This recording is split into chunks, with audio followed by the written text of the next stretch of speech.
Le Barça a-t-il montré les limites du Bayern Munich de Vincent Kompany? Les amis, on regarde cette vidéo attentivement jusqu'à la fin. Et le Bayern, c'est Karpov un peu gars de petit, quoi.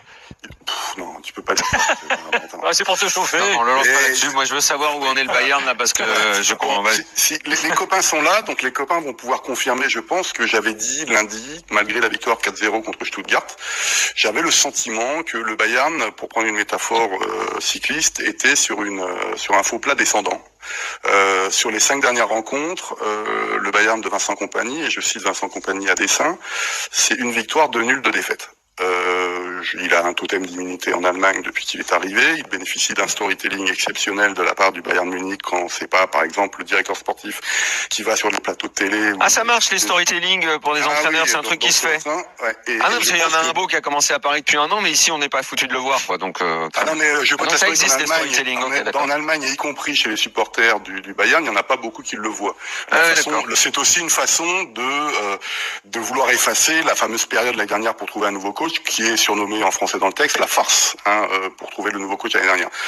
Moi, j'ai adoré cette rencontre ce soir, non pas parce que le Bayern se prend une raclée, je pense que c'est la pire défaite en Ligue des Champions, si Julien peut me confirmer, c'est 2019 lorsque Liverpool est venu l'emporter 3-1 à Munich, où vraiment Liverpool était vraiment au-dessus, et ce soir, j'ai vu un petit peu un Bayern, et je commence à adorer les titres de la presse allemande qui dit que le Barça a montré les limites de ce Bayern-là, alors qu'on en fait des gorges chaudes un peu partout, que c'est exceptionnel, blablabla.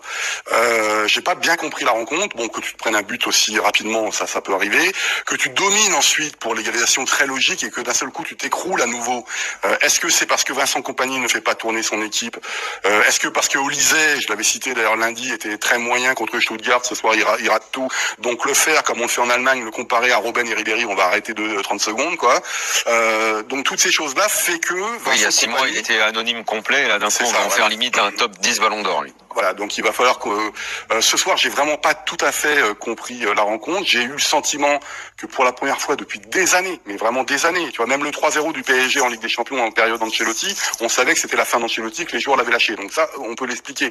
Mais pour la première fois, j'ai l'impression qu'il y avait un stade qui était plus grand pour ce Bayern Munich-là. Mais je suis, entre guillemets, parce que je regarde évidemment toutes les rencontres du Bayern et j'essaie de les analyser à ma façon, je ne suis pas fondamentalement surpris de ce qui se passe en ce moment si on part du principe que peut-être que ce Bayern-là, qui demande beaucoup d'énergie, Vincent Kompany veut écraser ses adversaires, mais il y a un déchet technique derrière très important, et peut-être que ce soir, il y avait tout simplement plus d'essence dans le moteur, sans enlever évidemment toutes les qualités du Barça, qui moi m'a vraiment surpris. Je le dis honnêtement, parce que j'ai regardé ce week-end le match du Barça, et quand j'ai vu l'intensité que mettait Séville en face de Barcelone, je me suis dit, le grand Bayern va écraser le Barça. Et en fait, c'est pas ça qui s'est passé ce soir. Ils se sont pris une volée dans tous les sens. Manuel Neuer n'a pas été bon, Olise n'a pas été bon, mais encore une fois, je comprends pas cette période après. Neuer, on en est où, Polo? Neuer, là, on a toujours pas le droit de toucher au monument, parce que moi aussi je l'adore, hein, je veux pas, mais bon, à un moment. Il a 38 ans quand même. Oui, il fait encore des bons matchs à l'Euro. Qu'est-ce que tu veux lui reprocher? C'est compliqué. Ce soir, c'est pas terrible. C'est sûr que tu sens que dans la presse, ça commence à chercher du côté de Max Eber. C'est toujours l'année de trop, hein. Lui, comme 1000 autres légendes du football, c'est toujours le moment où il faut passer à autre chose, quoi. C'est ça. Le problème, c'est que les légendes, elles veulent tout être toutes autant qu'elles sont. J'en connais pas qui arrêtent au bon moment. Ils font tous Dalida au final. Ils veulent tous mourir sur scène. Il l'a fait, oui, je suis d'accord avec toi. Il l'a fait en équipe nationale, ce qui est déjà pas mal. Donc je pense qu'il va aller à la fin de son contrat, donc 2026, et puis après on verra qui sera son successeur. Théoriquement, c'est Alex Nübel, le joueur qui est prêté à Stuttgart, qui a eu sa première sélection en équipe nationale, celui qui était si mauvais à Monaco. Mais il y a le jeune gardien de Cologne, Hürbich, qui est supervisé par tous les gros clubs de Bundesliga, et c'est possible que ce soit lui pour repartir sur un cycle. Mais c'est vrai que ce soir, encore une fois, j'ai pas reconnu le Bayern que je souhaitais, parce que c'était un vrai test en fait, c'était vraiment intéressant, mais je pense aussi du côté barcelonais.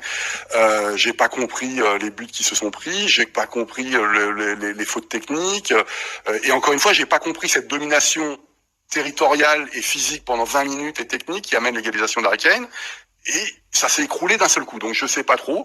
En tout cas, chapeau ce qu'a montré Barcelone ce soir, et encore une fois, j'adore le titre qu'a fait la presse allemande d'un Bayern qui ce soir a montré ses limites, et ça veut dire peut-être beaucoup de choses, parce que des coachs qui se prennent une victoire, 2 nuls et 2 défaites sur les 5 dernières rencontres, imaginez Thomas Tuchel qui fait une période comme ça, comment c'est en Allemagne, Vincent Kompany, moi j'attends un petit peu, évidemment le match ce week-end en Bundesliga, et ce qui va se passer les prochaines semaines.